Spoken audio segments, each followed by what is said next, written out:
мінекей күліп жатыр. Бізде маймылдар ғана күледі ғой, өз-өзіне. Сосын казашкалар ғана күледі, өзінің тіліне күліп тұр. Жаңағы мына тілді неткен басынған адамды күліп тұр. Сіз бұға немене күліп тұр? Мен ана кісімен сөйлесіп тұрып, сіз күліп тұрсыз. Өзіңіздің тіліңізге, ұлтыңызға. Мінекей қараңыздар. Сіздің басыңыз айналған.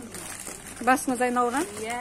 Аха, мінекей қазақ тіліне қарсы шығып тұрған казашкалар өзінің тіліне күлетін. Мінекей мына біреу қазақ тіліне қарсы болып тұр ғой, күліп тұр, кекетіп тұр. Сонымен ауыз жаласып, өз тіліне, өз ұлтына күліп тұр.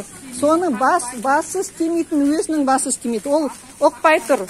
Қазақ тілі жалғыз менің тілім емес екенін, ұлт жалғыз менің ұлтым емес екенін, өзінің ұлтына. Мінекей қараңыз. Сондай санасы төмен кіз. Мінекей.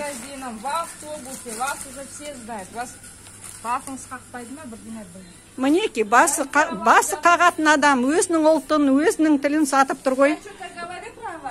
Мінекей. Өзінің ұлтын, мен қазақ тілі үшін намысымды жыртып жүрмін. Оқтыңыз ба? Мен қазақ тілі үшін намысымды жыртып жүрмін.